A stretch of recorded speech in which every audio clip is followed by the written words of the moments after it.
Boa noite a todos, meus irmãos. Em nome de Deus, em nome de Jesus, estamos iniciando nesse momento a palestra de número 125, dessa sequência que parece não ter fim. E hoje, como é a última sexta-feira do mês, como fazemos lá na nossa casa, o trabalho é de perguntas e respostas. É óbvio que quem já nos acompanha sabe a razão desse trabalho.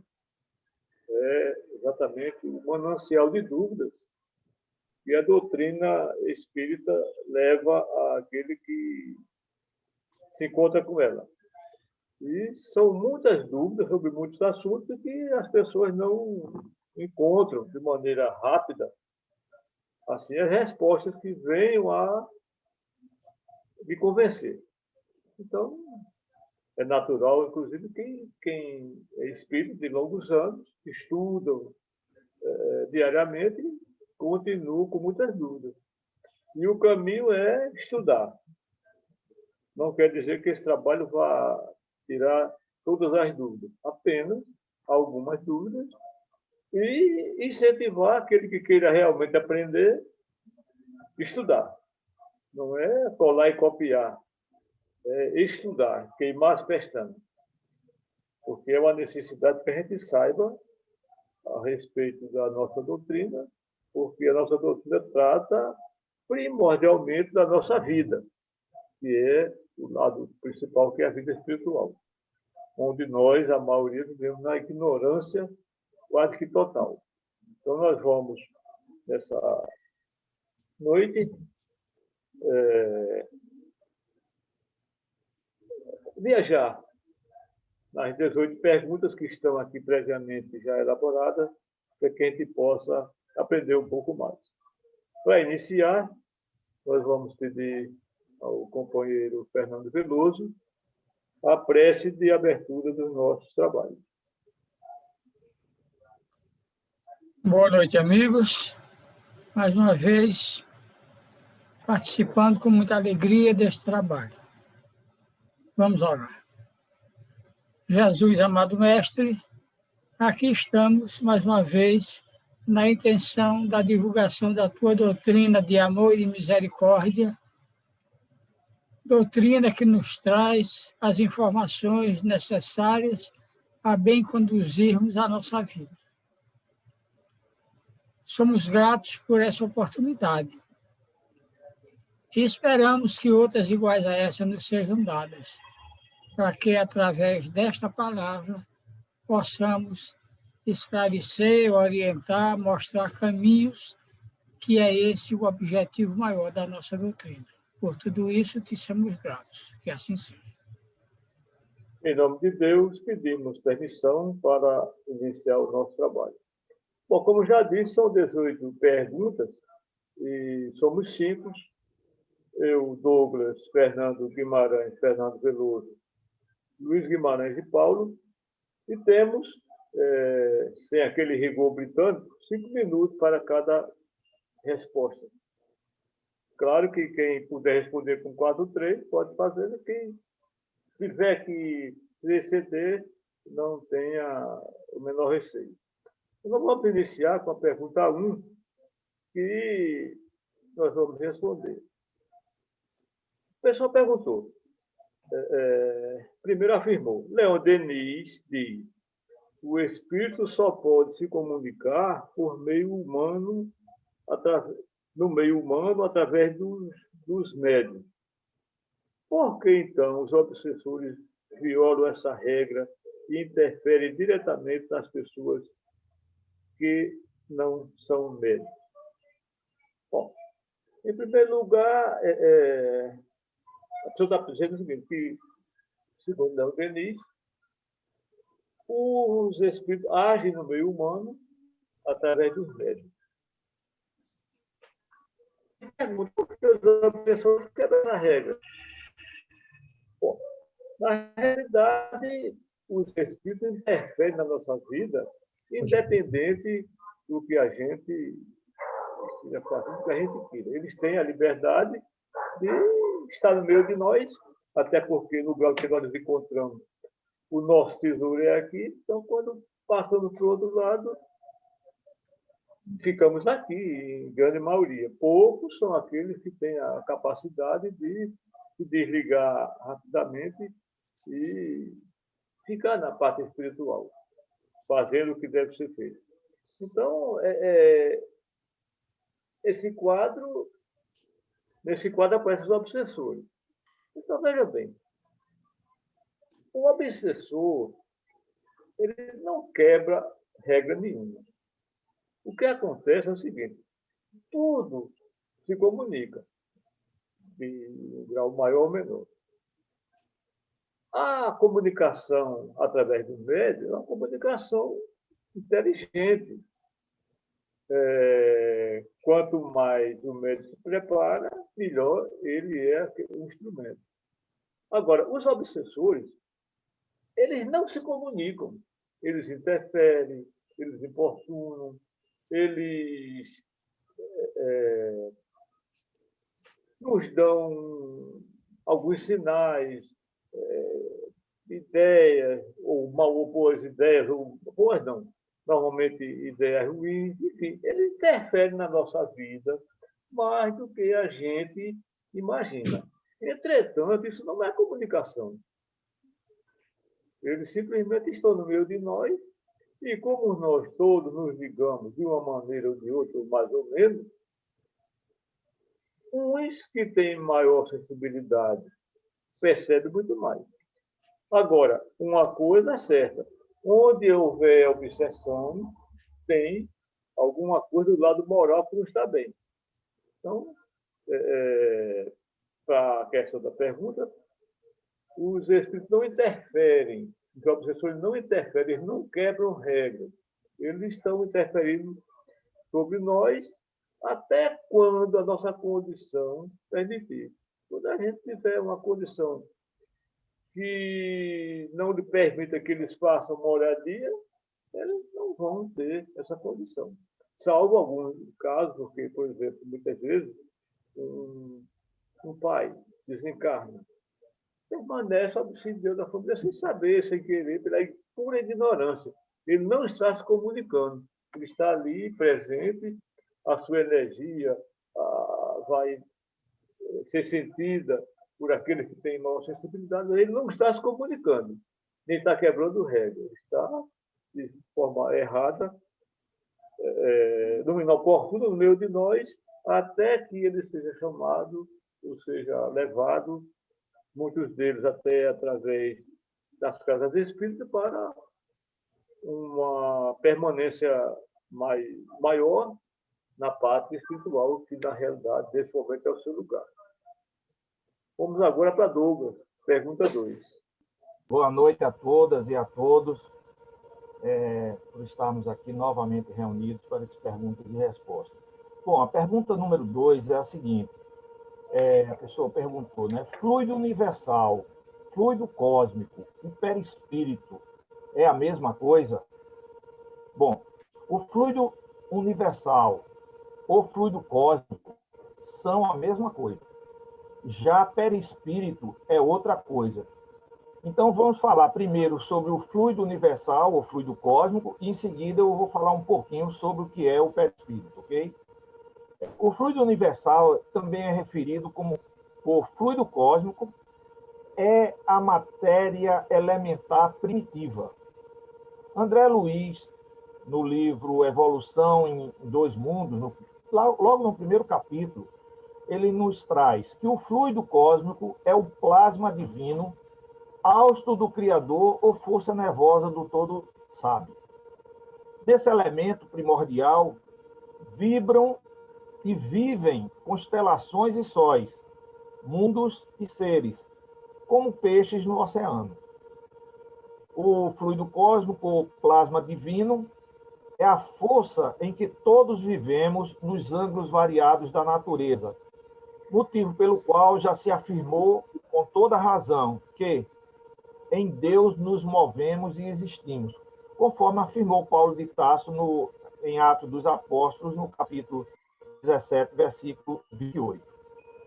No item Nesse mesmo livro, no item Cocriação em plano menor, está dito lá, na essência, toda a matéria é energia tornada visível, e que toda a energia, originalmente, é força divina de que nos apropriamos para interpor os nossos propósitos aos propósitos da criação.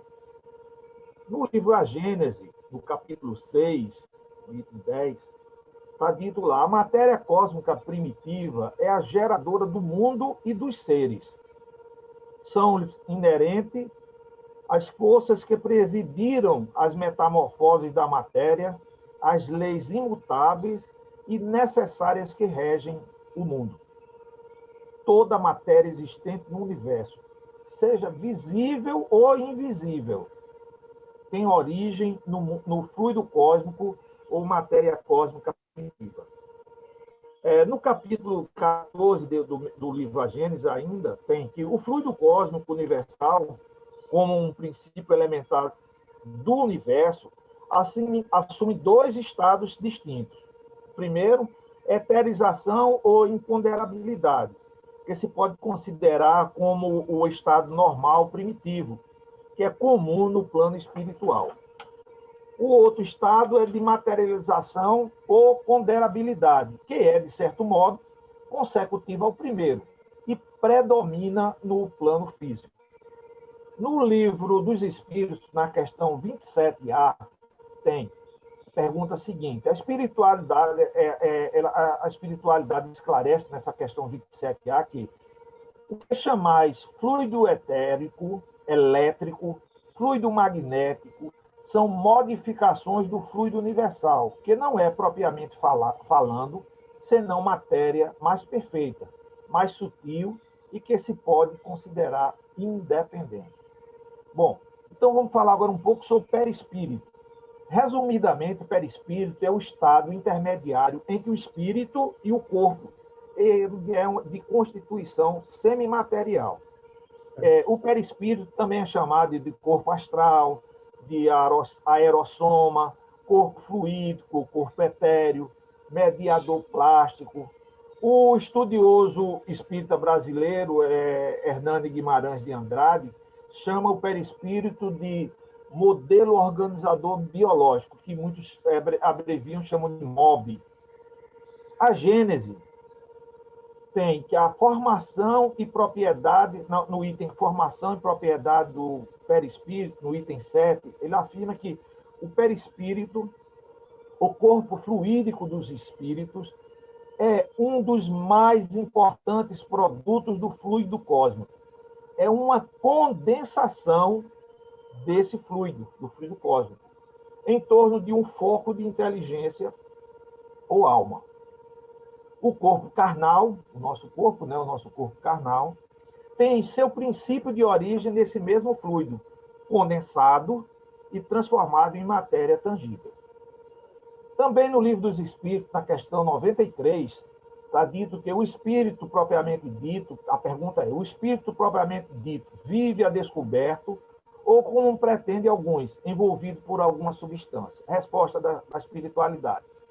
O espírito é envolvido por uma substância que é vaporosa para ti, mas ainda bastante grosseira para nós, suficientemente vaporosa, entretanto, para que ele possa elevar-se na atmosfera e a transportar-se para onde quiser. Mas nessa questão ainda tem um comentário de Allan Kardec. O Livro dos Espíritos ele é constituído de respostas da espiritualidade e algumas perguntas, o professor Allan Kardec ele faz alguns comentários. E o comentário a essa pergunta, ele diz: como a semente de um fruto é envolvida pelo perisperma, o espírito propriamente dito é revestido por um envoltório que, por comparação, se pode chamar perispírito. Na questão 94 do Livro dos Espíritos também tem uma pergunta: de onde tira o espírito o seu envoltório semimaterial? Aí a resposta: do fluido universal, de cada globo. Razão porque não é idêntico em todos os mundos, passando de um mundo a outro. O espírito muda, então, de envoltório como mudar de roupa. Perispírito é um envoltório semimaterial, isto é, de natureza intermediária entre o espírito e o corpo, sendo chamado também de corpo fluídico ou etéreo. Nele se encontram todos os órgãos e estruturas biológicas necessárias à vida no plano físico. Daí ser considerado modelador do corpo físico, o MOB, como eu citei anteriormente, modelo organizador biológico. É por esse meio desse liame, o pé-espírito, que o espírito age sobre a matéria e vice-versa. A matéria age também sobre o espírito. Na questão 435A do Livro dos Espíritos, tem uma afirmativa que diz o seguinte: o homem é, portanto, formado de 3 partes essenciais. Primeira, o corpo ou ser material, análogo ao dos animais e animado pelo mesmo princípio vital. Segundo, a alma, espírito encarnado, que tem no corpo a sua habitação. E terceiro, o princípio intermediário entre o perispírito, que é uma substância semimaterial que serve de primeiro envoltório ao espírito e liga a alma ao corpo. Tem, tais como no fruto, o germe, o perisperma e a casca. Eu passei um pouco da pergunta, mas eu vou, nas respostas posteriores, fazer um pouco mais curto. Passando para a pergunta seguinte. Fernando Guimarães, pergunta 3. A pergunta é o seguinte: boa noite a todos primeiro. Como é o casamento no Espiritismo? Nosso irmão Jomar, que trabalha conosco lá no Caminhando para Jesus, conversando comigo há pouco, uns 3 anos passados, ele fez os 2 casamentos dentro da doutrina, como o casamento da doutrina do Espírito, na doutrina do Espírito. Ele disse que não é exatamente como na Igreja Católica, porque não tem rituais. Ele fez 2 casamentos, por sinal, de filhos de pessoas espíritas, mas foi um casamento simples, que ele deu uma pequena palestra, e também o aconselhamento, principalmente nesses 2 casais que estavam casando. Ele foi convidado para formular esse casamento, porque ele já tinha uma certa experiência com isso. Eu nem sabia que existia um casamento formatizado dentro da doutrina espírita. Mas ele conversando comigo, até com Márcia, porque ele era nosso carona, levar para o centro, trazer para o centro, levar para a casa dele e trazer, e ele confabulou isso conosco. E foi convidado para fazer esses 2 casamentos. E nesse casamento ele deu uma pequena palestra, esclarecendo, mas foi mais um aconselhamento entre os 2 casais, em relação aos filhos que iriam aparecer, que iriam vir, em relação à convivência dos 2, isso ele passando para mim, que naquele momento não existia nenhum rituais, era só exatamente uma pequena palestra, esclarecer entre os 2 casais o que é o casamento entre 2 pessoas, o que é a vivência entre 2 pessoas, principalmente quando aparecem as crianças. Então, ele deu essa ênfase, conversando comigo isso. Eu, pessoalmente, nunca assisti um casamento da doutrina espírita. Eu nunca assisti. Mas ele já fez 2 casamentos dentro da doutrina espírita e esclareceu para nós, para a Márcia e para mim, dentro do carro, como é que foi esse casamento. Não foi bem um casamento, mas foi mais ou menos um aconselhamento entre os 2 casais que estavam se casando, a moça e o namorado, quer dizer, o noivo. E ele disse que teria que dar um aconselhamento em relação aos filhos que queriam vir, que iriam aparecer, que esses filhos teriam que ser muito bem educados, muito bem sintonizados e muito bem moralizados. E foi isso que ele frisou desse casamento da doutrina espírita. Mas é muito diferente da Igreja Católica, que não houve nenhum ritual, não existiu nenhum ritual. Foi uma pequena palestra e foi exatamente esclarecimento entre os casais, como eles deveriam se comportar, como deveria ser. Quando apareceram seus filhos, também aconselhar a educação dos filhos. Foi isso exatamente que aconteceu. E ele me disse isso. Mas eu nunca assisti um casamento da doutrina espírita. Eu não sei se algum de vocês já assistiu. Eu nunca assisti. Foi ele passando para mim o conhecimento que ele tem, porque ele já é uma pessoa muito abalizada, uma pessoa muito antiga, e sempre foi convidado para poder fazer esse tipo de trabalho pela hombridade que ele tem, pela capacidade que ele tem e o conhecimento que ele tem. Foi só isso. Independente da cerimônia católica ou espírita, o casamento que vai valer mesmo é o casamento civil, que é igual a qualquer pessoa de qualquer religião. Mas essa pessoa possivelmente foi casada civil, tá certo? Mas queria fazer o casamento dentro da doutrina espírita, que é uma religião, é uma ciência e é uma filosofia. Pergunta número 4, Fernando Veloso. A pergunta número 4 é muito atual, porque foi feita da seguinte forma: como conciliar, na visão espírita, o tratamento desumano que, infelizmente, a gestão pública, com raras exceções, enfrenta o problema da pandemia? Como ser um agente transformador dessa mudança? Vou repetir a pergunta. Como conciliar, na visão espírita, o tratamento desumano que, infelizmente, a gestão pública, com raras exceções, enfrenta o problema da pandemia? Como ser um agente transformador dessa mudança? Ora, amigos, o nome bem diz o que nós estamos vivendo, uma pandemia. Não é um problema localizado, é um problema mundial, que deve ser tratado com responsabilidade. Lamentavelmente, no nosso país, no momento, nós estamos vivendo uma situação difícil politicamente, porque tudo hoje no Brasil vira política. Nós somos, politicamente, de que é constituída a administração: executivo, legislativo e judiciário. E o que é a política? Segundo a história, a política é a profissão mais antiga que existe. E trata de quê? A arte do bem comum. A arte do bem comum. Então, nós precisávamos ter muito mais estadistas do que políticos, porque o estadista visa o Estado, o bem comum. E, lamentavelmente, no nosso país, eu não vou entrar em fazer considerações de grupos, mas o que está acontecendo no nosso país é uma politização de tudo. No sentido de quê?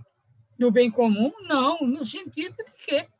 Grupos que se digladiam em busca de quê? De poder. Agora, coisas erradas, coisas equivocadas estão acontecendo no mundo todo. Ainda ontem, a imprensa noticiava o desaparecimento na Itália de milhares de doses da vacina. Alguém desviou lá na Itália, escondeu, foi descoberto, a polícia estava procurando analisar, avaliar e investigar. E o que é que está acontecendo no nosso país? As denúncias que todo dia nós vimos no jornal é que políticos, governadores, prefeitos, senadores, deputados, etc., desviando um dinheiro que era para fim de quê? Superar a pandemia que está em curso. Então, enquanto nós, de um modo geral, não estou me referindo a A nem B, porque acho que tanto A como B estão equivocados. Enquanto continuar dessa maneira, as coisas não vão resolver fácil. Porque solução vai haver. Vai haver solução. Nós estamos nesse caminho, agora sendo dificultados por aqueles que querem tirar proveito dessa situação. Temos recebido, através de mensagens, algumas por Divaldo Pereira Franco, outras por outros médiuns, inclusive uma médium mineira que eu não me lembro agora o nome, mensagem dizendo da preocupação que existe na espiritualidade com a situação que o mundo está passando, que o nosso planeta está passando. E eles trabalhando para quê? Para tentar, o mais rapidamente, superar essas dificuldades. E a nós, o que é que cabe? Como ser um agente transformador dessa mudança é a pergunta. Ora, a nós, o que é que cabe? Fazer o que é da nossa parte. Então, o que é da nossa responsabilidade? É a máscara, é o afastamento, é o álcool em gel. Isso é responsabilidade de cada um de nós, que, lamentavelmente, também não está acontecendo. Esse recrudescimento agora do problema foi resultante de quê? Natal, Ano Novo, Carnaval, onde as pessoas não se cuidaram, e está aí o resultado. Porque o mal existe, ele está aí. E nós temos que fazer a nossa parte. Então, a semana passada, eu ouvi uma coisa que fiquei estarrecido na imprensa, em São Paulo, um baile da terceira idade. Gente, que é isso? O pessoal da terceira idade fazendo baile. Porque nós somos grupo de risco. É uma coisa que eu até já comentei. O ano passado, teve uma noite que eu fui me deitar, fui dormir, era do grupo da melhor idade. No outro dia, quando eu me acordei, era grupo de risco. E a realidade é essa. Um dia era grupo da melhor idade, no outro grupo de risco. Coisa de melhor idade, coisa que eu particularmente não gosto. Eu não gosto dessa história de melhor idade. Melhor idade é quando eu tinha 18 anos. Não é agora. Agora, eu estou vivendo o melhor momento da minha vida. Isso é outra coisa. E espero que vocês também. Então, gente, o que nós precisamos no nosso país é de responsabilidade. Isso vai passar? Vai. Porque você já deve ter ouvido que eu ouvi desde criança. Não há mal que sempre dure, nem bem que nunca se acabe. Então, vai passar. Agora, se nós tivéssemos cuidado das coisas com mais responsabilidade, claro que já tinha o andamento para a solução, tinha sido mais rápido, mas vai passar. Temos que pensar positivamente e, mais uma vez, eu digo, nada de medo e sim de cuidados, porque o medo só atrapalha, o cuidado auxilia na solução do problema. Então, vamos pensar positivamente, vamos orar como um grupo nosso, a partir de agora, 21 horas, lá com Tereza e seus amigos e suas amigas, seus irmãos na doutrina, estão fazendo, como dezenas, centenas, milhares de pessoas estão fazendo no Brasil todo. É o que nos resta. E é importantíssimo que oremos para ajudar a própria espiritualidade a encontrar a solução para o problema. Vai passar, como dizia Chico Xavier, vai passar. Então, façamos a nossa parte. Essa é a nossa responsabilidade. Luiz Guimarães, pergunta 5.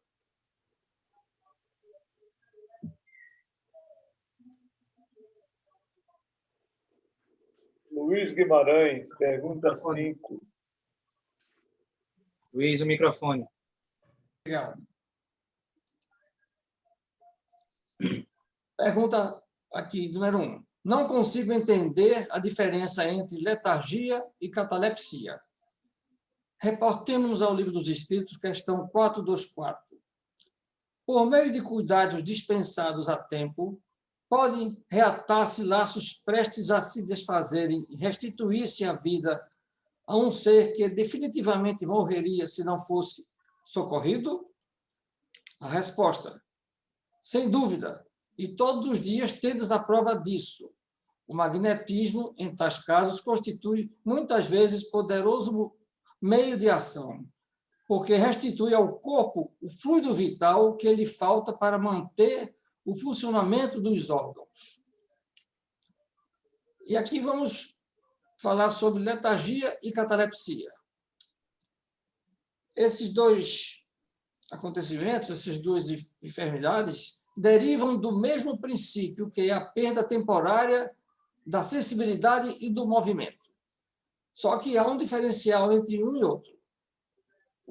A letargia é a suspensão das forças vitais geral e dá ao corpo todas as aparências da morte. Isto é a letargia.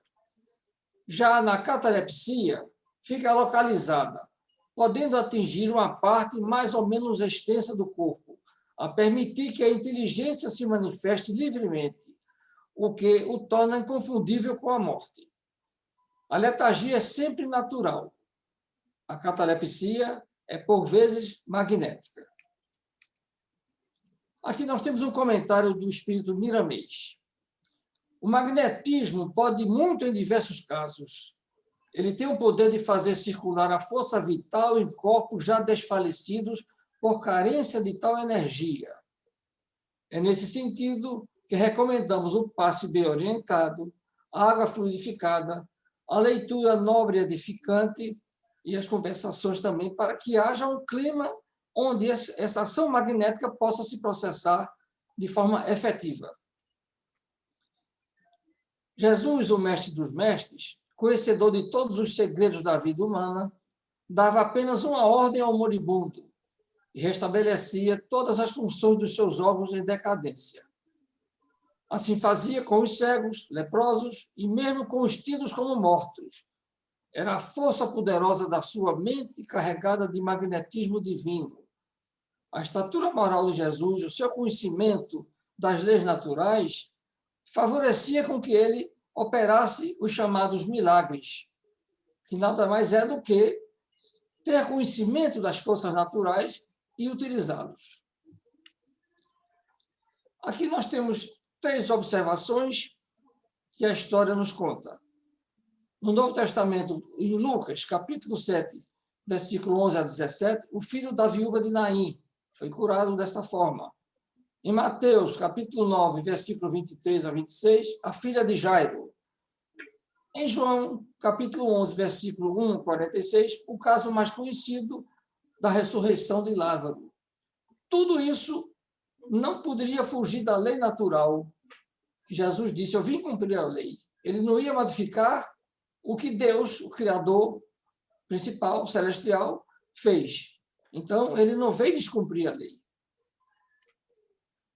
O estudo do perispírito é de fundamental importância para a compreensão destes e de outros episódios de ordem espiritual, por ser ele o intermediário entre o espírito e o corpo físico, como reportado por Kardec na Gênese, itens 29 e 30, no capítulo 14, catalepsia e ressurreições. Aqui um fato mais recente do que na época de Jesus. Revista Espírita, setembro de 1858. Conversas familiares do além-túmulo. A senhora Schoenwamber Haus, no caso de letargia estática. Esta senhora, alemã, há longo tempo enferma, parecia ter exalado um derradeiro suspiro. Apresentava todos os sintomas de morte. O corpo estava gelado, seus membros tornaram-se rígidos. Preparada a câmara mortuária, o esposo foi descansar e, ao amanhecer, despertou com a esposa o chamando repetidas vezes. Foi ao quarto e depois deparou-se com ela sentada na cama e lhe pediu água, chá e vinho. Pediu ainda que ele, o esposo, fosse confortar os filhos que estavam aturdidos, constrangidos. Após 8 horas desse fato, ela realmente desencarnou. Passa a palavra. Paulo, pergunta 6. Boa noite a todos. Pergunta número 6. Uma pessoa que foi perseguida espiritualmente em sua adolescência, tendo se tratado, hoje não guardando mágoas de quem a perseguiu, pode ser novamente influenciada espiritualmente e, consequentemente, perseguida? É um caso clássico de obsessão de encarnado para com encarnado. E eu afirmo que sim. Infelizmente, essa pessoa, né, foi perseguida, está sujeita a esse assédio novamente. Mas se de lá para cá a vítima se fortaleceu espiritualmente, essa influência ela não terá mais efeitos, né? Do ponto de vista energético, nem do ponto de vista concreto. Quando eu digo concreto, aquela perseguição ela se materializar em problemas em todos os campos, né? Problema no campo profissional, problema nos relacionamentos interpessoais, afetivos, problema financeiro. Porque quando a gente é perseguido, seja estando encarnado ou desencarnado, né? A gente recebe, além de uma carga magnética muito negativa, muito pesada, né? Que, entre aspas, parece aquela maré de azar, né? Onde tudo dá errado, é uma fase que está dando tudo errado, né? Como até comentei na reunião de quarta-feira, né? Que eu tive a oportunidade de fazer, aquela fase em que batem no teu carro, aparece um débito que você não esperava, um relacionamento amoroso acaba, problema de convivência no trabalho, perde o emprego, aquela fase parece que está dando tudo errado, né? Então, além da vibração energética, magnética, densa, isso pode se materializar, né? Mas é como eu estou dizendo, se a pessoa que foi vítima disso na adolescência, ela amadureceu no sentido de se tornou um adulto maduro, né? Um adulto que já é experiente dessa situação, experiente da própria vida para se defender dessa situação e, acima de tudo, espiritualizada, né? Essa pessoa, inclusive, foi vítima. Ela tiver tido a felicidade de conhecer a doutrina espírita, ela tem, assim, um instrumento maravilhoso de conhecimento para neutralizar não só essa perseguição, né, como essas energias e evitar que uma série de situações dolorosas, né, doídas, venham a se materializar, a se concretizar na sua vida, né? Mas se o perseguido não amadureceu, né, e a gente não está falando, não adianta a gente envelhecer no tempo e não amadurecer na mente, né, não amadurecer no espírito. Se a pessoa não amadureceu, não aprendeu a se defender, a neutralizar essas energias, né? Lamentavelmente sofrerá igual sofria na época da adolescência, né? Eu posso deixar aqui como últimos conselhos para fechar essa questão, além do conhecimento, né? Particularmente conhecimento da doutrina espírita, né? Que trata das obsessões, né? E de como neutralizar as obsessões. Eu diria que fazer o bem, né? A prática do bem, a pessoa que é vítima, se ela tem a caridade, né, como uma coisa natural, cotidiana, e ela faz orações, preces também, eu acredito que essas duas situações são capazes de bloquear, né, essa influência negativa, certo? Então, eu acredito muito nessa perspectiva, né? Fazer o bem, não fazer o bem com interesse em se livrar de problemas, mas fazer o bem pelo prazer de fazer o bem, de servir, de ser útil, né? Naturalmente fazer o bem e fazer orações também, preces, inclusive preces por esse irmão que lhe persegue, certo? Se isso é uma obsessão de encarnado para encarnado, quando tinha a caixinha lá no Caminhando para Jesus, a gente costumava botar o nome, né? Eu aconselharia você a colocar o nome naquela caixinha lá das reuniões, né? Que iam para as vibrações. Mas você pode fazer isso mentalmente, vibrar, pedindo perdão e que essa pessoa enxergue a luz, né? Que os bons espíritos intuam, né, essa pessoa se arrepender de lhe perseguir, desistir de lhe perseguir. Ore por ela, né, mentalmente. Se você faz evangelho no lar, que é um caminho muito bom também, você vai se neutralizar contra essa influência negativa, coloca o nome dessa pessoa no evangelho, mencione, para que essa pessoa enxergue a luz. Certo? Então, é assim que eu enxergo, né, as diretrizes para solucionar esse problema. Pergunta 7. Os médiuns que trabalham semanalmente nos centros espíritas, ajudando os irmãos desencarnados, agora com tudo fechado, continuam ajudando, fazendo esse trabalho quando dormem?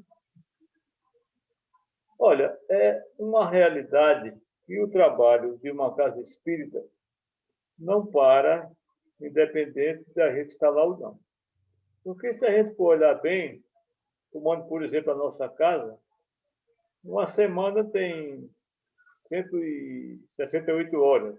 A gente passa lá 4, 5 horas, ou um pouco mais, um pouco menos, durante uma semana. Então, na realidade, o trabalho não para. E, independente da pandemia, é natural, não só os médicos, como está citado aqui, Mas o trabalhador espírita voltar à noite para a casa espírita. É claro que a maioria não se lembra, mas alguém já ouviu dizer assim, olha, eu sonhei, evidentemente, com uma tarefa espírita, você estava lá, ou participei de uma reunião e vi você lá. Então, o trabalho à noite é uma realidade, 24 horas por dia. Então, o que acontece? Não só o médium, mas todo trabalhador que realmente tiver condições, ele volta para trabalhar, não só na casa onde ele trabalha, mas na pátria, no mundo espiritual, independente de onde seja, independente da sua condição. É preciso que, para isso, a pessoa se prepare, queira. Não é simplesmente por dormir. Você vai dormir de 4 da manhã, assistindo filme de terror. Você vai trabalhar onde? Em nenhum canto, ninguém vai levar, não. Agora, se você levar uma vida tranquila, um dia tranquilo, foi dormir cedo, se preparou, se oferece para que, humildemente, né? Para que, se a espiritualidade precisar usá-lo, poder usá-lo naquela noite, evidentemente que ele vai ser usado. Agora, é preciso que a pessoa tenha essa condição. E também não esperar que vai fazer um trabalho de alto nível. Se candidato para ser assim, auxiliar de serviços gerais, carregar maca, seja lá o que for, a gente sabe que no plano espiritual tem palestras, tem trabalhos em hospitais, limpeza de banheiro, como a gente viu já exemplificado. Então, tudo na dimensão espiritual, embora na dimensão espiritual, mas com pessoas que estão ainda no nível como se estivessem vivas. Então, nós podemos, sim, e é uma realidade, trabalhar quando dormimos. Inclusive, até quando não trabalhamos, até quando não vamos trabalhar, até sem fazer nada, a gente pode ser útil.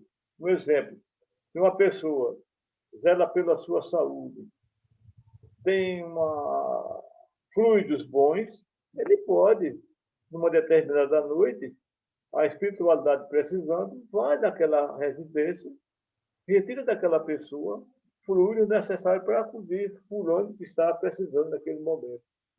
Enfim, aquele que realmente é espírita e sabe que o dever de servir é constante, ele está preparado tanto para trabalhar na casa espírita, como também diariamente se propor, se colocar à disposição para, caso seja merecedor, trabalhar no plano espiritual. O que é isso? É uma realidade, não é nada assim fora do contexto, não. Isso é uma realidade. Então, cabe a gente ter a capacidade de servir.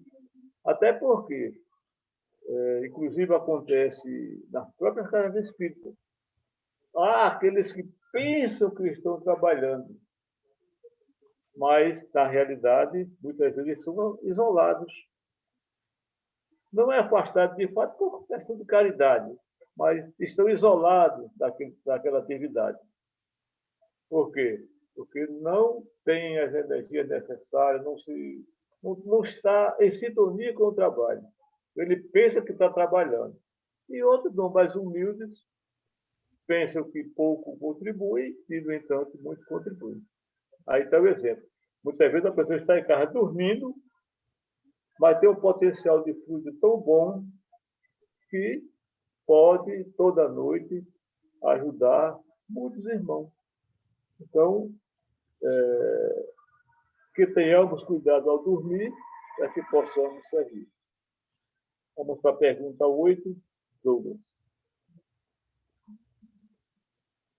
A oitava pergunta é uma pergunta comum, muitas vezes, muitas pessoas perguntam, o que é o duplo etérico? o que é o duplo etérico.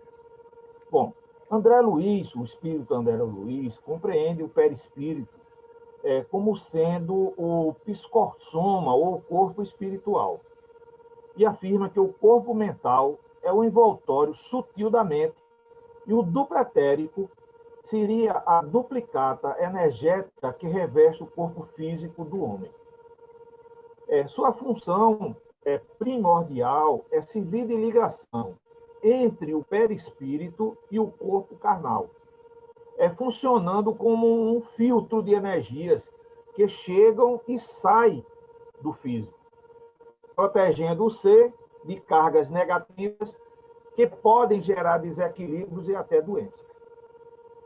O duplo etérico ele é composto por energias bastante densas, quase materiais, mas ainda ocultas à visão humana. É o responsável pela repercussão vibratória direta do perispírito sobre o corpo carnal. Sua atividade principal é filtrar, captar e, por isso mesmo, canalizar para o corpo físico todas as energias que deverão alimentá-lo. Essa comunicação é feita através dos chakras, os centros de força, que captam as vibrações do espírito e as transferem para as regiões correspondentes da matéria física. As obras complementares da doutrina espírita, sobretudo as de autoria do espírito André Luiz, trouxeram muitas informações sobre as especificações dos envoltórios dos espíritos. Ele afirma, por exemplo, que o corpo mental é o envoltório sutil da mente e que o corpo vital, o duplo etérico, é a duplicata energética que reveste o corpo físico do homem. Diz ainda que o corpo mental preside a formação do corpo espiritual e que, por sua vez, comanda a formação do corpo físico, juntamente com o corpo vital, ou duplo etérico, que são sinônimos. Algumas características do duplo etérico, né?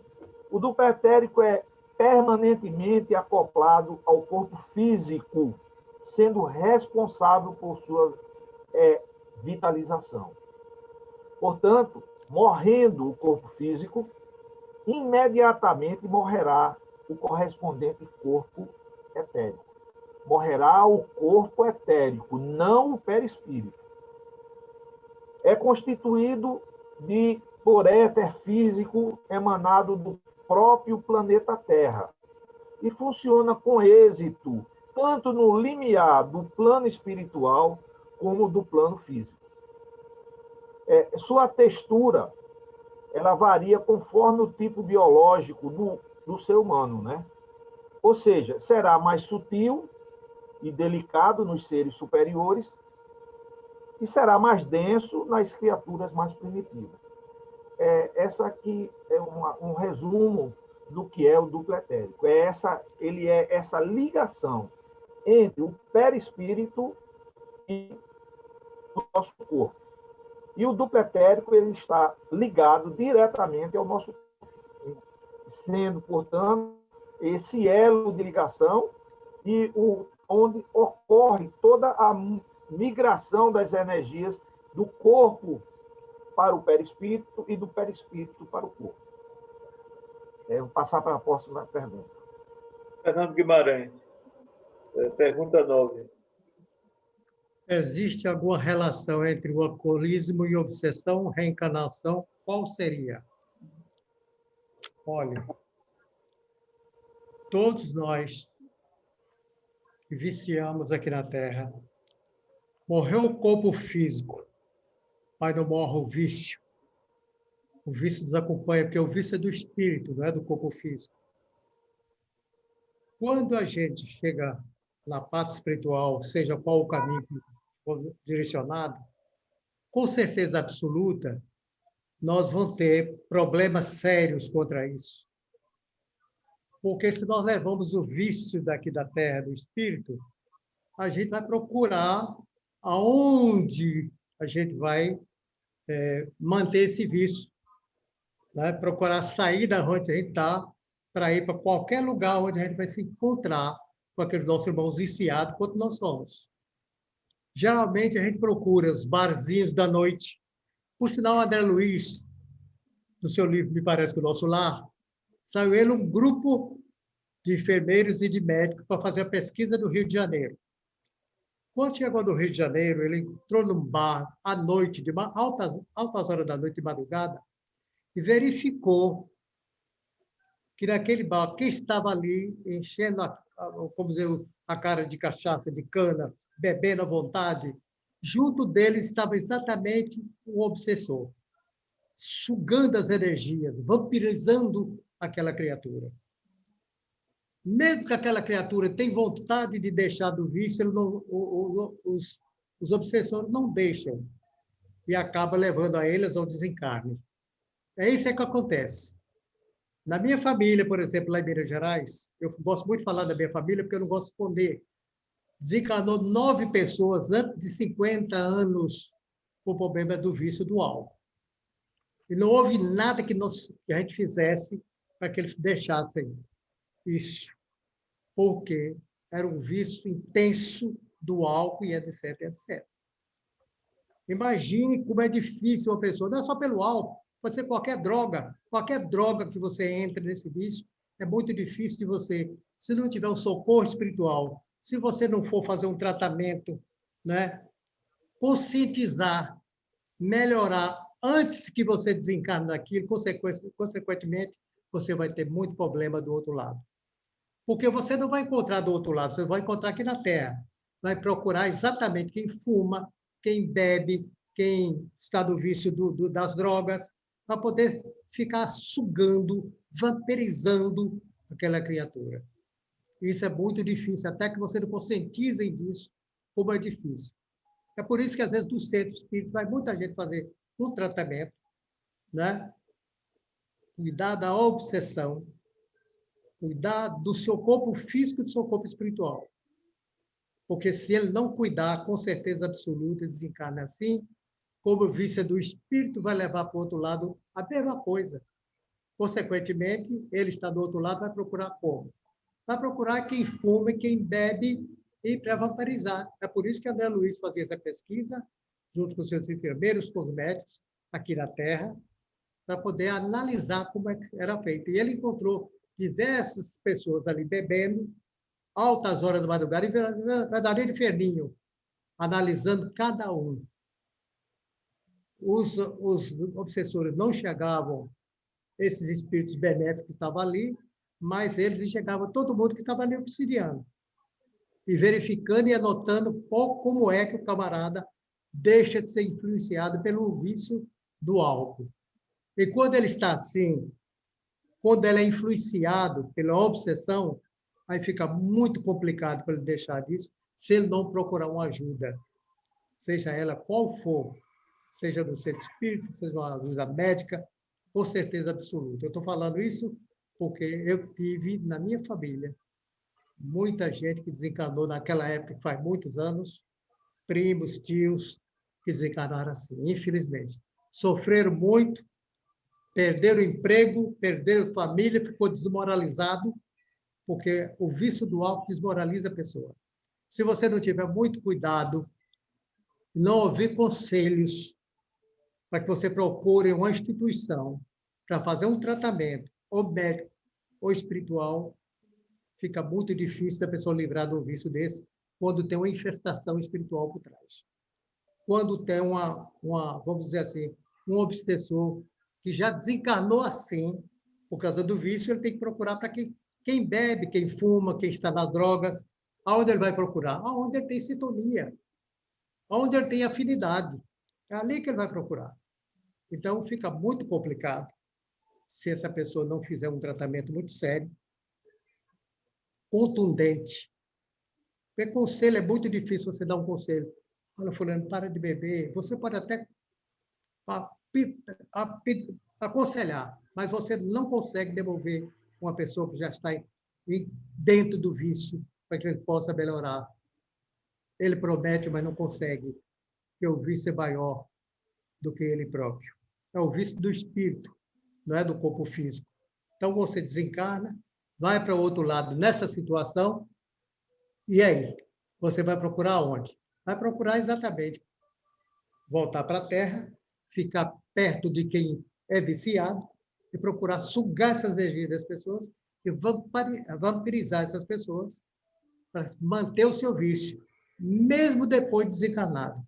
É muito triste, mas essa é uma grande realidade. Por isso que as nossas reencarnações hoje é de suma importância que a gente vão viver procurando fazer a nossa reforma íntima, a nossa reforma moral, procurando aconselhar as pessoas. Muitas vezes você não consegue, mas seu dever cristão é fazer isso, para que ele possa conseguir, pelo menos, demover esses nossos irmãos do vício que o acompanha, que é muito triste. Só isso que eu tenho a dizer. Fernando Veloso, pergunta 10. Pergunta 10. É uma pergunta longa. Como a espiritualidade superior nos orienta acerca da crise do coronavírus? É antes um resgate ou um chamamento atual para a necessidade de mais espiritualização da humanidade, para uma vida mais sintonizada com os valores da alma? Pergunta inteligente, que, inclusive, já encaminhou a resposta. Da metade de outra pergunta, praticamente o início da resposta. Se não, vejam. A história do coronavírus é evidente que em 5 minutos não vai dar para analisar. Porém, nós sabemos que não foi por acaso. Estava previsto. Isso. Chico Xavier desencarnou em 2002. 18 ou 10 anos antes do seu desencarne, ele recebeu uma mensagem em que dizia que até 2019 nós teríamos uma guerra ou uma pandemia. Já falamos disso até em outra oportunidade. Dizendo que, felizmente, tivemos uma pandemia. Felizmente, tivemos uma pandemia. Por quê? Porque o que é que uma guerra suscita? Ódio, vingança, mortandade, tudo que há de negativo é consequência de uma guerra. E a pandemia? O que é que nós estamos tendo com a pandemia? Trabalho, solidariedade, tolerância, que são princípios da doutrina espírita. Trabalho, centenas, milhares de pessoas no mundo todo, cientistas no mundo todo, se movimentando em busca de uma vacina, de uma solução para o problema.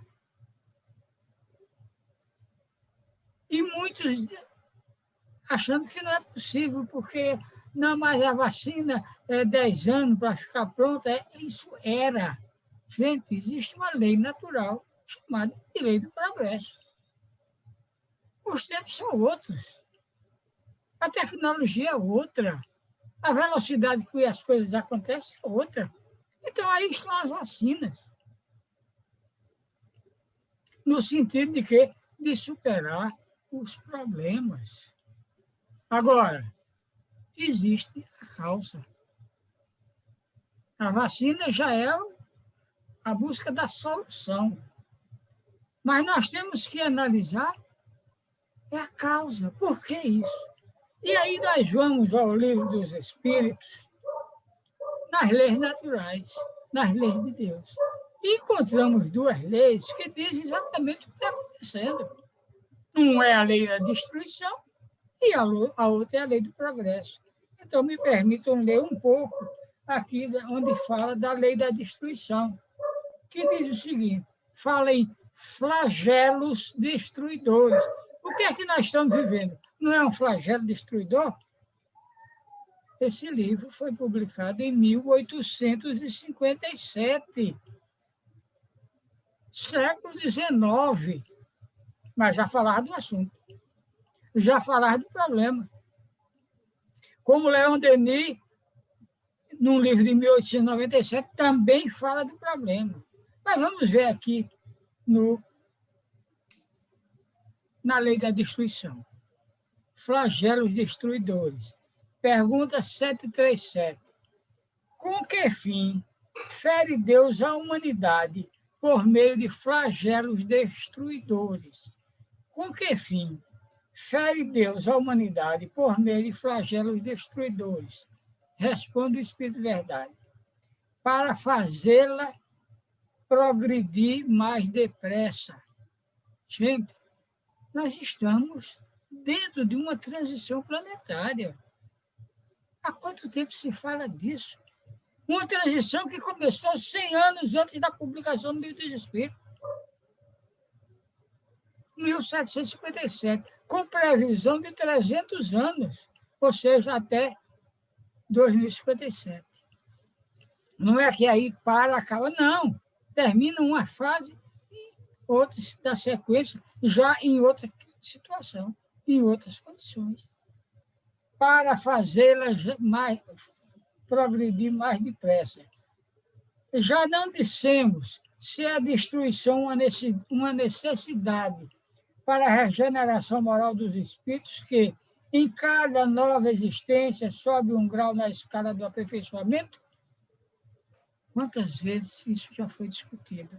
Quando nós dizemos, baseado na doutrina, ninguém está aqui na sua primeira encarnação.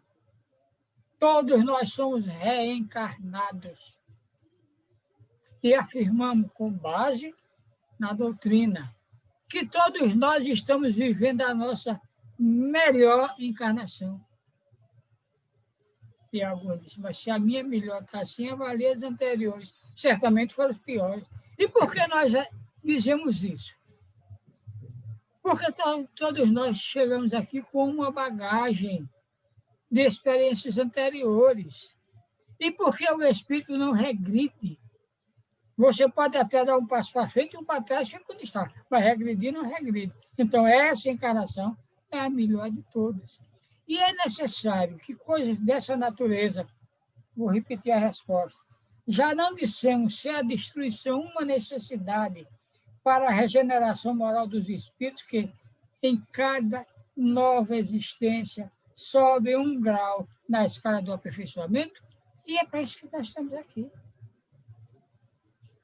A doutrina espírita, temos repetido sempre, só tem um objetivo, que é a nossa evolução. É isso que nós temos que entender. Nós estamos aqui para evoluir através de duas formas, Moral. dois segmentos, moral e intelectual. Há alguma dificuldade de entender isso? Não. Preciso é que se veja o objetivo para que os resultados possam ser apreciados. Somente do vosso ponto de vista pessoal, os apreciais. Daí vem que os classificais de flagelos por efeito dos prejuízos que vos causam. Essas subversões, porém, são frequentemente necessárias para que mais profundo se dê o advento de uma melhor ordem de coisas e para que se realize em alguns anos o que seria exigido em muitos séculos. Então, para que não haja atraso na nossa evolução, vem os chamados flagelos destruidores, onde, através de uma pandemia, o nosso mundo que estava doente, por consequência das nossas falhas, está sofrendo conjuntamente essa situação. Qual é o resultado disso? Vamos sair melhor? Claro que vamos. Nós estamos numa transição, gente. E uma transição existe depuração. E essa depuração, esse flagelo, é exatamente uma depuração, onde muitos estão sendo afastados. Por quê? Porque não têm condição de continuar no nosso planeta dentro dessa nova situação que está se configurando. Ou seja, mudando de um planeta de expiação e provas para um planeta em fase de regeneração. Isso é o que diz aqui a lei do progresso, a lei da destruição. Nós temos um pouco à frente a chamada lei do progresso. O que é que nos diz a lei do progresso? Vejam só. Serão coisas idênticas o estado de natureza e a lei natural? Não. O estado de natureza é o estado primitivo. A civilização é incompatível com o estado de natureza, ao passo que a lei natural contribui para o progresso da humanidade.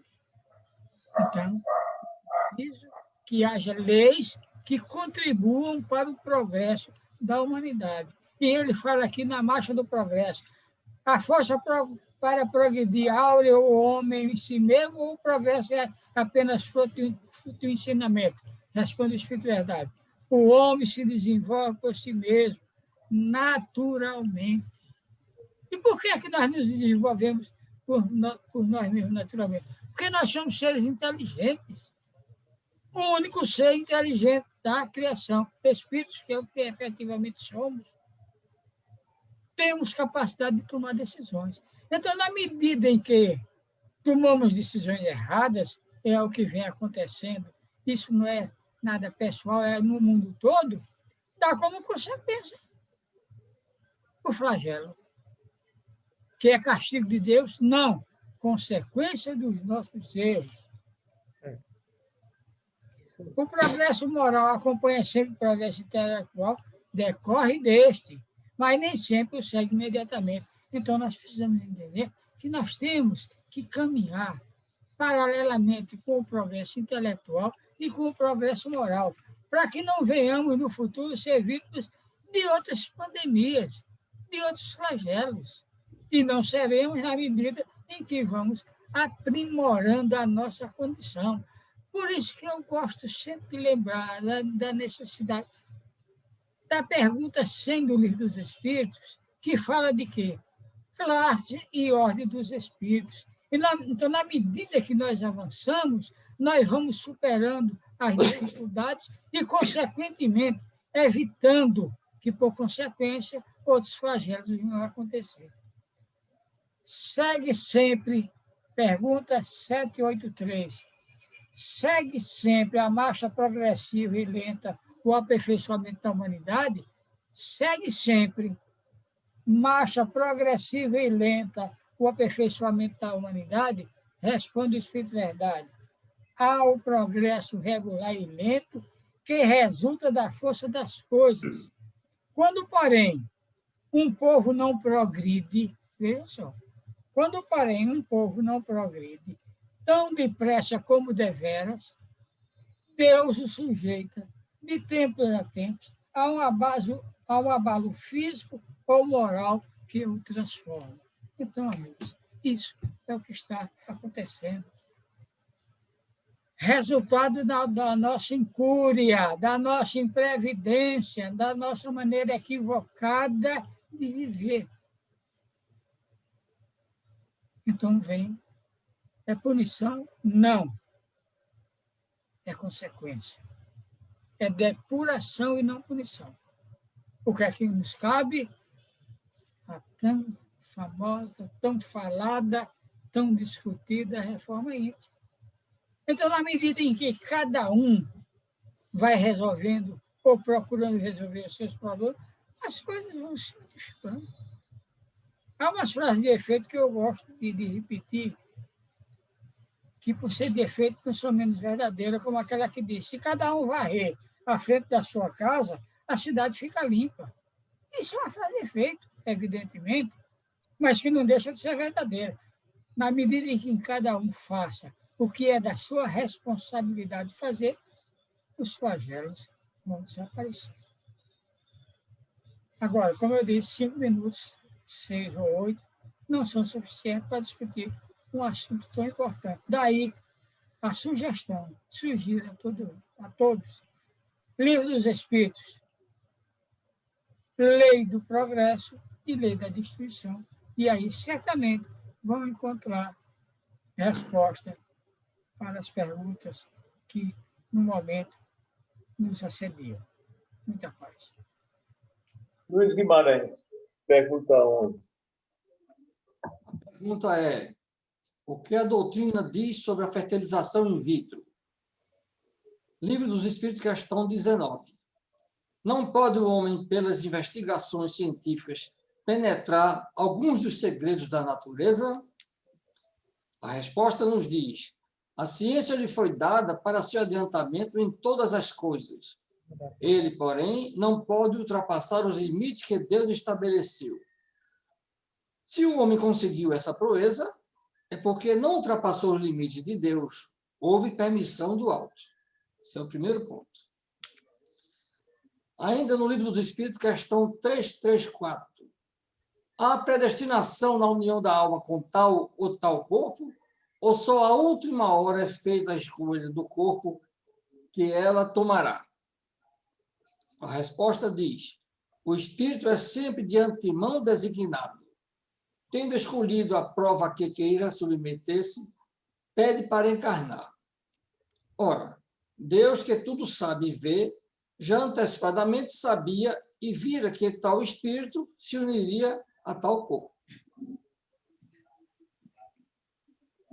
Não importa se estes gametas estão nos laboratórios ou nos lares, ou qualquer outro lugar distante, porque quando está em causa este gênero de sintonia, o local não interessa. Na reencarnação, basta o magnetismo dos pais, aliado ao forte desejo daquele que regressa ao campo das formas físicas. Isto é um artigo de doutora Marlene Nobre, citando o livro Entre a Terra e o Céu. E no Livro dos Espíritos, questão 344, há uma pergunta: em que momento a alma se une ao corpo? A união começa na concepção, mas não se completa senão no instante do nascimento. Desde o momento da concepção, o espírito designado para tomar determinado corpo a ele se liga por um laço fluídico que se vai encurtando cada vez mais, até o instante em que a criança vem à luz. O grito que então se escoa de seus lábios anuncia que a criança entrou para o número dos vivos e dos servos de Deus.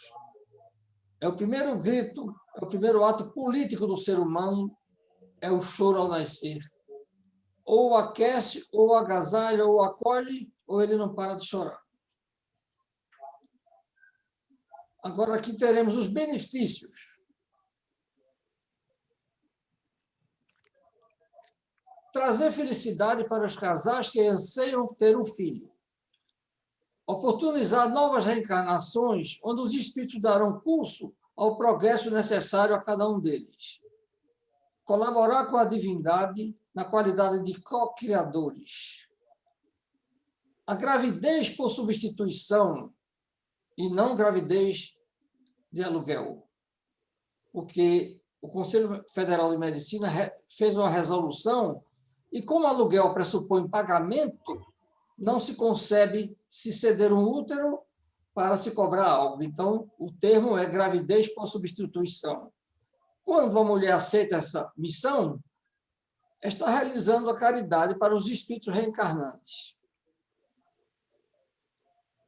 Conclusão.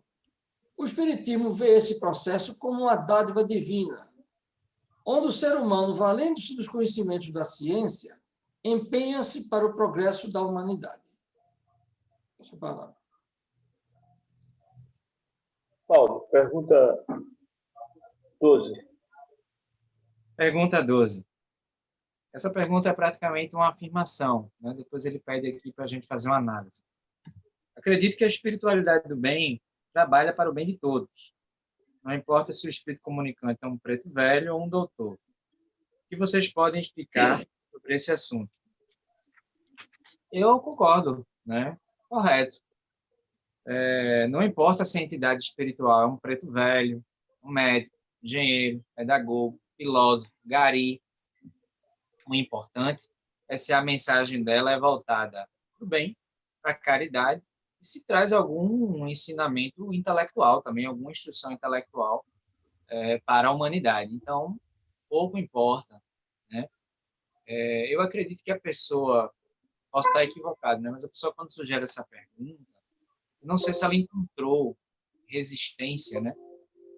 Em alguma casa espírita, não sei, em relação a um preto velho se comunicar, né, nas casas espíritas, porque é mais comum as doutrinas de matrizes africanas, né, utilizarem essa entidade, o preto velho. E eu digo a você que, como espírita convicto, né, cristão espírita convicto, que, independente da entidade, o que importa é o teor da mensagem. Né? Se tem um ensinamento moral edificante, e a gente tem como analisar isso. Né? Se está em consonância com o Evangelho, com as leis de Deus, com as leis morais, a gente tem condições de avaliar isso. E se traz um conhecimento intelectual interessante, sem dúvida, independente de qual a entidade. Usando o método kardeciano, né? Kardec, eu lembro que, estudando a biografia de Kardec, aquele livro O Educador e o Codificador, de Zeu João Tuil e Francisco Thyssen, né? Eu acho que é uma das melhores biografias de Kardec, eu recomendo. Tem um capítulo desse livro em que Kardec demonstrou uma particular preocupação com teorias científicas, mais do que com teorias de conteúdo moral. Ele tinha um pouco mais de precaução, né, de prudência, antes de publicar alguma teoria de teor científico, né? Porque, sendo a ciência algo mais complexo, né, e a ciência está em constante mutação, constante evolução, né, a gente pode dar um exemplo simples. Né? Anos atrás se dizia que o ovo, né, o alimento ovo, era inimigo de colesterol, né, do colesterol ruim. E, recentemente, a nutrição, a medicina, né, afirmam que o ovo é o segundo alimento mais nutritivo do mundo, só perde para leite materno. Então, a ciência está em constante mudança, progresso. Na década de 50 se dizia que açúcar era muito bom para dar energia, né, para as pessoas, principalmente para as crianças. Ainda é considerado um alimento que dá muita energia. Mas a gente sabe também que o açúcar em descontrole, né, ele causa diabetes, né, glicose alta e uma série de outros problemas. Estou dando exemplos simples de como a ciência está em constante mutação e progresso. E a preocupação que Kardec tinha antes de publicar uma teoria somente científica, de avaliar muito, comparar, fazer analogias, né? E muitas vezes Kardec ia dormir tarde da madrugada, tendo seus espíritos mentores e protetores, né? O espírito de verdade e o espírito de verdade e foge agora o nome agora do mentor, Zéfiro, né? Zéfiro e o espírito em verdade auxiliavam Kardec, junto com a espiritualidade superior, a refletir muito sobre as comunicações que chegavam à Sociedade Parisiense dos Espíritas, para que ele pudesse publicar, né? Principalmente teorias de teor científico, certo? E eu me lembro que tem uma estatística muito interessante para a gente exemplificar isso aqui. Kardec disse que nos 2 ou 3 primeiros anos de funcionamento da Sociedade Parisiense de Estudos Espíritas, foram 1000 comunicações, sendo cerca de 100 dignas de serem publicadas, né? Para vocês verem, né, como Kardec era extremamente criterioso, né, zeloso e sábio, né? Muita coisa vem da espiritualidade, mas a gente tem que saber filtrar para poder... Inclusive, ele dizia uma frase que eu acho espetacular, né? Acho que todos nós deveríamos nos inspirar. Eu prefiro deixar de publicar 10 verdades do que publicar uma só mentira. Kardec dizia. Então, meus irmãos, não importa se a entidade assina Preto Velho, Sócrates, Platão, Aristóteles. Agora, é evidente que mais importante do que a identidade a gente sabe que a identidade termina dando uma credibilidade, né? Se a gente não tiver cuidado, a gente pode também consagrar um espírito enganador, né? Usando até da falsidade ideológica na espiritualidade. Mas o mais importante é o teor da informação, né? Se está de acordo com as leis morais, o Evangelho, E é uma teoria científica que, comparando com as ciências que a gente conhece aqui na Terra, traz um conhecimento idôneo, não importa quem assina a ata. É isso. Vamos dar sequência agora ao nosso estudo. Calixto. Pergunta 13. Como será, à luz do Espiritismo, o advento da nova humanidade após a travessia da crise? Haverá menos egoísmo, menos orgulho? Teremos uma sociedade mais fraterna em um futuro próximo? Veja bem, esse assunto já foi muito bem quase abordado por Fernando Veloso. Mas, com relação à pergunta em si, é evidente que é isso que se espera. A gente poderia relembrar um pouco, quando a pandemia começou e houve uma parada na Europa, foi notícia no mundo todo. E tinha gente que estava escutando os passarinhos cantarem, lagos que só se via lama, estavam se vendo água limpa, e os peixes, os animais invadindo as cidades. Quer dizer, as pessoas até se entusiasmaram como se houvesse uma mudança logo, logo. Porque tinha gente que nunca tinha visto um passarinho. De repente, passarinhos cantando na janela, enfim, aquele clima todo. Entretanto, a gente, botando a cabeça para pensar, e vamos supor o seguinte: a pandemia termina em 31 de dezembro de 2021. Dá para pensar como será o carnaval do próximo ano. Vai ser para torar. E aí sim, se disser assim, o perigo acabou, volta tudo à normalidade como era antes. Poucos vão se importar para transformação. Por isso que muitas vezes só se faz na dor, e muita dor mesmo. Então, é evidente que a natureza não dá salto. Vai haver uma melhora assim, mas a passos lentos. Ninguém espere, por exemplo, terminada essa crise, se refere a essa aqui agora, no dia seguinte, uma mudança total, não vai haver. Vai continuar egoísmo. Agora, com o tempo, evidentemente que com a manutenção da dor, as pessoas vão acordando para a realidade. Porque nós ainda levamos, com exceção de poucos, uma vida muito materializada. O que vale é o quê? A matéria. Então, para que você veja a vida com outros horizontes, é preciso que você deixe esse horizonte que faz os nossos tesouros. Então, é claro que a gente espera que, mesmo que seja a parte tartaruga, haja uma melhora e que isso contamine, né? Por que a gente faz a coisa errada? Porque acaba a maioria copiando. Se passa a preponderar coisas boas, evidentemente que, pelo mesmo motivo, outras pessoas vão fazer igualmente coisas boas. Então, é um momento de esperança, né? Esperamos que a humanidade acorde e, pelo menos, mude o olhar dos seus valores e vejam que a matéria e nada é a mesma coisa. Então, vamos, evidentemente, ninguém pode assim afirmar. Que vai mudar, vai. Que a lei do progresso, mas é a lei imutável. Evidentemente que são sentidas, muitas vezes, em milhares de anos, e não em dias. Pergunta 14, Douglas. A pergunta 14 é a seguinte: algumas pessoas dizem que um médium só pode ter 2 tipos de mediunidade: audiência e vidência. Gostaria de saber o porquê e o que dizer de quem apresenta mais de 2 tipos.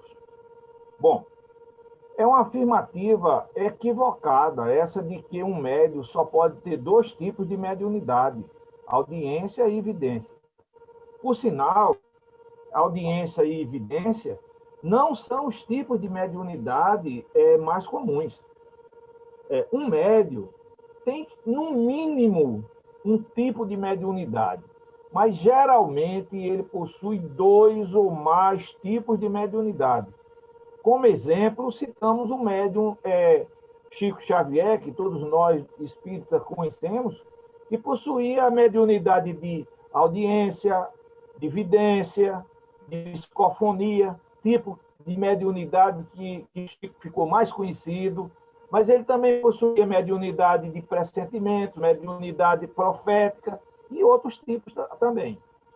Embora ele possuísse esses tipos e outros ainda, outros tipos de mediunidade, ele também não possuía todos os tipos de mediunidade. Existiam outros tipos, alguns tipos que ele também não possuía.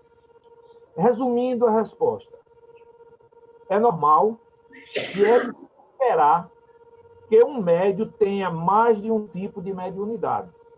Dificilmente um médium tem apenas um tipo de mediunidade. Ele terá dois ou mais tipos de mediunidade. Isso é que é o normal, é ter dois ou mais tipos de mediunidade. Passo para o senhor Fernando. Fernando Guimarães, pergunta 15.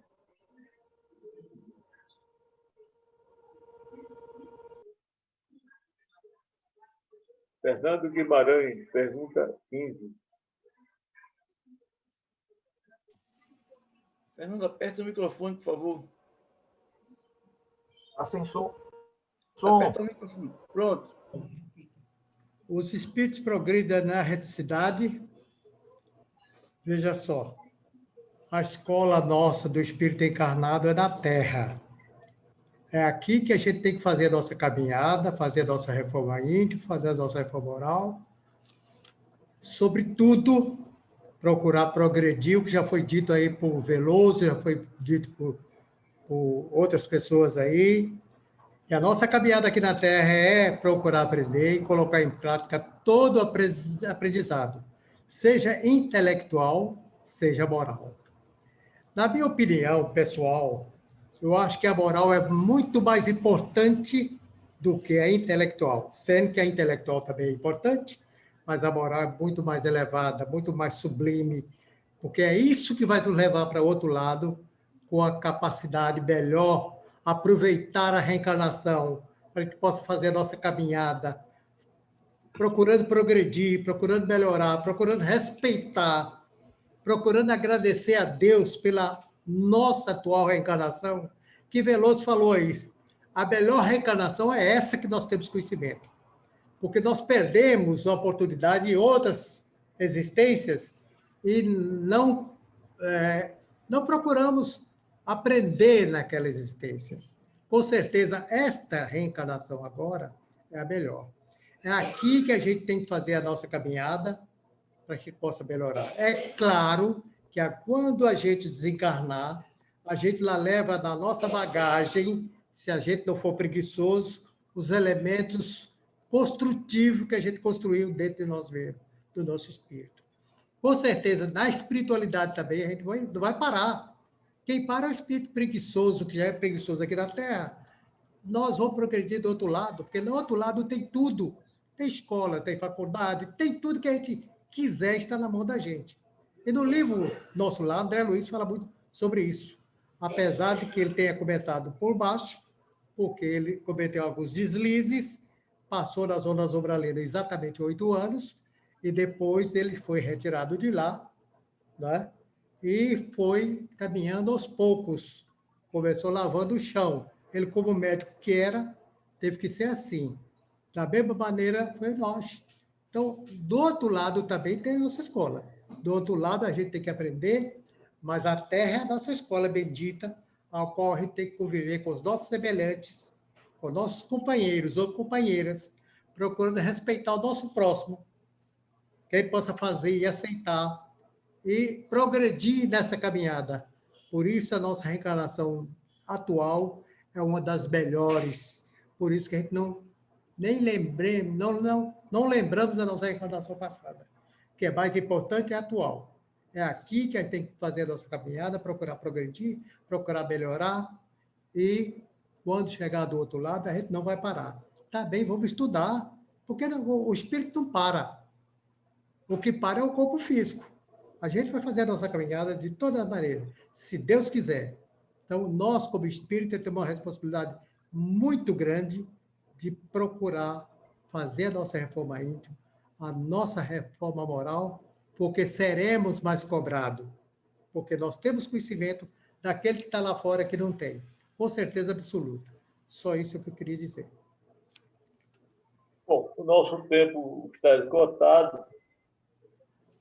Só conseguimos responder das 18, 15 perguntas, mas as 3 ficarão para dar oportunidade. Então, conforme nós todos vimos, foi muito proveitosa, acredito, e, evidentemente, algumas dúvidas foram tiradas, e isso leva aquele que queira saber mais a procurar os livros. Tantas obras foram citadas em perguntas do Livro dos Espíritos. Enfim, a codificação, a literatura espírita, para que se possa, cada um, que manda as pestanas, enriquecer-se em conhecimento. Então, vamos agora agradecer a Deus pela oportunidade que tivemos, e conforme fazemos em toda reunião espírita, vamos pensar em Deus e pedir ao companheiro Paulo Cartagena a prece final do nosso trabalho. Meus irmãos, então vamos agradecer, né, por essa reunião tão proveitosa, como disse nosso irmão Calixto, né, realmente muito enriquecedora de questionamentos, de informações e de bibliografias, né? Vamos elevar nosso pensamento ao alto, então. Senhor Deus, inteligência suprema do universo, amado Mestre Jesus, caminho, verdade e vida, modelo a ser seguido pela humanidade, governador espiritual do nosso planeta, espiritualidade amiga, nossos amigos espirituais, que coordenaram este trabalho de maneira tão maravilhosa, tão bonita. Agradecemos por mais essa oportunidade, pelos conhecimentos que foram aqui colocados e analisados, com profundidade, com exemplos ilustrativos muito pertinentes. Agradecemos pelo clima de alegria, de união, de entendimento, de harmonia com que decorreu o nosso trabalho, nosso estudo, nosso debate, né? Rogamos que a humanidade, encarnada e desencarnada, possa, nesse momento, tirar as devidas reflexões sobre esse contexto de pandemia ao qual estamos vivendo desde dezembro de 2019. Estamos hoje em 26 de março de 2021 e que possamos, desde dezembro de 2019, continuar, né, nesse processo de aprendizagem, de reflexões, sabendo extrair as verdadeiras lições deste contexto que a pandemia está trazendo, contribuindo para a nossa transição planetária.